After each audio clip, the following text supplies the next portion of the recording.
안녕하세요. 오늘은 비욘드 미트를 게임스탑 사태하고 비교해보고 어떤 점이 좀 다른지, 어떤 점이 비슷한지, 우리가 그때처럼 쇼스 퀴즈와 좀 감마스 퀴즈, 그리고 역사에 남을 만한 상승을 이번에도 가져갈 수 있을지, 그 랠리가 아직도 유효할지에 대해서 한번 알아보도록 하겠습니다. 표면적으로는 공매도 포지션이 이제 많은 종목이 급등했다는 점에서는 유사하지만 실제 구조적 메커니즘과 시장의 에너지 흐름은 봐야 합니다. 우선 핵심 동력은 공매도 세력을 무너뜨리는 거기 때문에 비슷하고, 근데 공매도에도 정도가 있겠죠. 지금도 그때처럼 공매도 세력이 많냐 하면은 그때는 공매도 세력이 140% 정도에 육박했다고 합니다. 어느 정도 유통 주식 수가 있는지를 좀 보면은 차이가 있는데, 게임스탑은 당시 7천만 주도 안 됐고 오히려 유통 주식 수가 적음에도 불구하고 공매도 포지션은 그걸 넘어섰었습니다. 쉽게 말해서 빌릴 수 있는 주식보다 더 많이 빌려서 판 상태였어요. 그러니까 조금만 매수세가 들어와도 공매도자들이 주식을 되사서 갚아야 하는 압박이 빨리 올 수 있었죠. 그래서 좀 이상적인 조건이라고 볼 수 있고, 근데 비욘드 미트는 정반대라고 좀 볼 수 있습니다. 부채를 주식으로 바꾸는 3억 2,600만 주 규모의 신주 발행을 했었죠. 그러니까 즉 공급이 너무 많은 상태라는 겁니다. 수요가 몰려도 그만큼 흡수돼 버리죠. 유동성이 많다는 건 곧 스퀴즈의 에너지가 분산된다는 뜻이고, 일시적 반등은 나올 수 있어도 게임스탑 때처럼 연쇄 폭발까지 바라기는 좀 어려울 수 있다인 것 같습니다. 거기서 시장 규모의 차이를 그렇게 좀 알 수 있고, 비욘드 미트는 유통 주식의 60% 이상이 공매도 상태여서 ETF의 갑작스러운 또 매수 압력이 왔고 공매도자들의 포지션 청산이 일어났죠. 그래서 3일 만에 주가가 1100% 이상 폭등한 거는 사실입니다. 그리고 참여 주체를 생각해보면 이제 저희 커뮤니티 사람들이 들어갔다는 점에서는 비슷합니다. 근데 그 트레이더의 정도가 좀 달랐다. 이게 무슨 말이냐면, 이걸 좀 이해하기 위해서는 콜옵션을 이해해야 하는데요. 콜옵션이란 쉽게 말해서 미래의 특정 주식을 일정 가격에 살 수 있는 권리를 사는 것입니다. 예를 들어서 비욘드 미트 주가가 만약에 1달러예요. 근데 누군가가 한 달 뒤에 2달러에 살게 해줄게. 근데 이 권리를 너한테 10센트에 판다. 이렇게 했을 때 사는 입장에서는 2달러를 넘게 간다는 믿음이 있어야 이걸 사겠죠. 이거보다 떨어지거나 하면은 뭐 콜옵션 그 기간이 되었을 때 이거를 2달러를 주고 주가는 뭐 0.8달러인데 2달러 주고 사면은 안 되겠죠. 근데 이 콜옵션이 되게 잘 팔렸어요. 그때 당시에. 만약 한 달 뒤에 주가가 진짜 5달러로 오른다. 근데 저희는 2달러에 살 수 있는 권리를 이미 갖고 있다. 그러면 2달러에 사서 시장에 5달러에 팔아버리면 3달러의 차익을 얻는 거죠. 그 권리를 10센트에 샀으니까 이제 3달러에서 0.1 빼면 2.9달러만큼의 이익을 얻게 됩니다. 즉 콜옵션이 주가가 오르면 몇 배로 벌 수 있는 레버리지 상품이라고 이해하면 됩니다. 근데 반대로 주가가 안 오르면 옵션 값을 잃는다 봐야겠죠. 이제 이게 콜옵션인데 여기서부터 중요한 부분인데, 콜옵션을 사는 사람이 있으면은 그걸 파는 사람이 있잖아요. 뭐 증권사나 딜러가 있겠죠. 근데 딜러 입장에서는 위험합니다. 왜냐하면 당신이 콜옵션을 샀어요. 근데 주가가 오르면 딜러가 싸게 주식을 팔아줘야 하는 의무가 있으니까 딜러는 그 위험을 줄이기 위해서 미리 주식을 사둡니다. 그걸 해지라고 하는데요. 즉 콜옵션을 많이 사면 리스크를 줄이기 위해서 현물 주식을 대량으로 매수합니다. 그 매수 때문에 주가가 오르겠죠. 주가가 오르면 또 해지를 늘리겠죠. 주가가 더 오르겠죠. 이게 이제 감마 스퀴즈 구조인데, 콜옵션의 매수세가 강하면 딜러가 이제 강제 현물 매수를 하게 되는 거죠. 근데 이제 게임스탑 때는 그 적중한 게 레딧 개미들이 그 콜옵션을 미친 듯이 샀고, 이제 딜러들이 그 해지를 위해서 게임스탑 주식을 또 계속 사야 했고, 이제 공매도자들은 주가가 계속 오르니까 손실 커져서 또 매수하고 콜옵션 해지 매수가 들어가고 쇼커버 매수가 동시에 들어가니까 그게 이중 폭발 구조가 된 거죠. 이것을 바탕으로 비욘드 미트에 적용해보면 지금 콜옵션 거래량이 지금 그렇지가 않죠.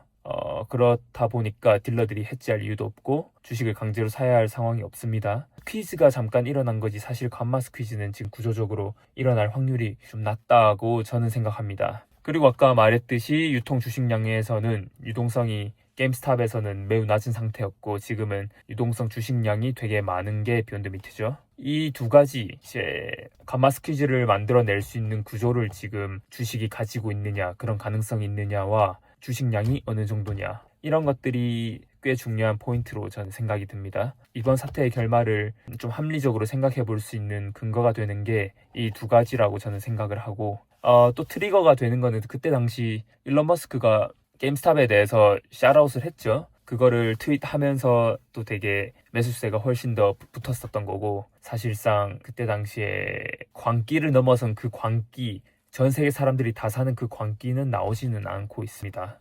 비욘드 미트에 들어오는 매수세를 보면은 라운드 1 밈 ETF 편입으로 자동 매수 수요가 핵심이었는데, 이제 정해진 수량만 사실 기계적으로 매수하는 거지 이게 폭발적인 매수세가 일어나진 않으니까 이게 좀 매수 화력에 좀 한계가 있다고 생각합니다. 그때처럼 커뮤니티가 확산돼 가지고 신규 자금이 유입되고 주가 콜옵션이 또 매수가 되고 딜러가 해지하고 다시 상승하고 이런 것들이 반복이 돼야 저희가 기대하는 것들을 얻을 수 있을 텐데 말이죠. 폭발의 메커니즘을 다시 조금 말씀드리면, 옵션 시장까지 이제 불이 붙은 상황에서 주가가 몇십 배 폭등하고, 그때 그 와중에 개인들이 주로 쓰던 거래 앱이 로빈후드인데 거기에서 매수 버튼을 아예 막아버렸거든요. 그러니까 개미들이 분노하죠. 그러니까 우리가 이길 것 같으니까 룰을 바꿔버리고 아예 매수 버튼을 뽑아버리니까 이 뭐 하는 거냐, 월가 세력이 우리 농락하는 거냐 하면서 이제 개미 대 월가 해가지고 전쟁이 된 거죠. 사실 제가 객관적으로 보기에는 이번 비욘드 미트의 급등이 솔직히 숏 스퀴즈의 형식은 좀 빌렸지만 감마 스퀴즈가 일어날 가능성, 그리고 그 내러티브가 좀 약하다, 그 반항의 내러티브가 좀 약하다. 네, 그래서 지금 개미들이 유도하는 거는 숏 스퀴즈를 한 번 더 유도하는 건데, 그 전략을 조금 정리해 보니까요, 지금 홀딩해야 하는 이유를 먼저 말씀드리겠습니다. 공매도 칠 물량이 더 이상 없으니까 새로 공매도를 치려면 이미 빌린 주식을 다시 사서 갚아야 한다. 주식을 팔지 않고 다 같이 들고 있으면 공매도 세력들이 비싼 가격에 주식을 되사야 하므로 주가가 급등할 수밖에 없다. 수익 실현이나 좀 손절하는 것은 뒤로 좀만 미루자. 투자자들이 수익 실현에 나서면 시장의 주식이 풀리면서 공매도 물량이 다시 생깁니다. 주가 상승세가 그러면 꺾일 거고 하락 압력이 또 발생할 거예요.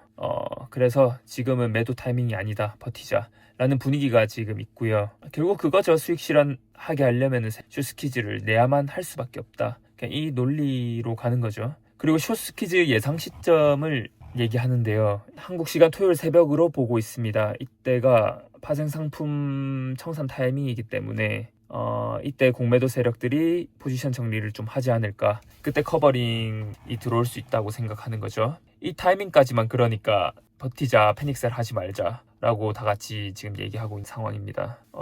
또 매주 금요일은 아시다시피 옵션 포지션과 연계된 해지 거래가 다 이제 장 마감 직전에 일어날 예정이니까 그때 이제 일부 포지션을 청산하거나 되사는 경우가 많습니다. 사실 이 시점에 대해서는 아무도 정확히 말할 수는 없는 것 같고, 근데 확실한 거는 공매도 포지션 정리와 파생 상품 청산이 한꺼번에 몰리는 시점이 올 수도 있으니까 금요일 장 마감까지를 조금 집중해서 볼 필요가 있다고 생각합니다. 매수를 더 하면 좋지만 거기까지가 아니더라도 적어도 팔지는 말자라는 분위기가 지금 이어져 오고 있는 것 같습니다. 오늘까지 지켜보는 경우가 많을 것 같아요. 그래 대부분 홀더들이. 또 추가적인 이야기가 있다면 공유해 드리겠습니다. 감사합니다. 오늘 장 마감까지 신중하게 지켜보실 수 있도록 하시고요. 많은 분들이 이 평단 괜찮을까 이렇게 많이 여쭤보시는데 이게 저도 정말 답변 드리기 어려운 것 같습니다. 사실 아직 가능성은 저는 있다고 생각을 개인적으로는 하고, 데이터상 그렇게 예전처럼 $100에 도달하는 그러한 스퀴즈는 나오지 않을 것 같은데, 이게 공매도가 되파는 시점에 매수세가 몰린다면 좀 기대해 볼 수도 있다고 생각합니다. 이런 기대감으로 사실 계속 주식을 지켜보고 있다는 그 통이 너무 힘들다는 거 잘 알고 있고요. 저도 급하게 혹시 좀 도움 드릴 만한 정보가 있다면 최대한 빨리 드릴 테니까 오늘 장 마감까지 다들 화이팅 하시기 바라겠습니다. 반드시 내려 꽂는 순간들이 올 텐데요. 그때 바로 팔지는 마시고 조금 반등 줄 때 그래도 나오시고, 용감하신 분들은 좀 더 길게 홀드하셔도 괜찮지 않을까 싶기도 합니다. 오늘이 아니더라도 다음 주나 데드캣 바운스처럼 기회가 또 올 수도 있으니까요. 너무 낙담하지 마시고 이것도 어떻게 받아들이냐고 그 어떻게 의연하게 여기서 대처할 수 있느냐, 여기서 최대한의 자기의 능력으로 잘 이겨내 나가시길 바라겠습니다. 며칠 안 남았다고도 저는 봐지는데 화이팅 하시기 바랍니다.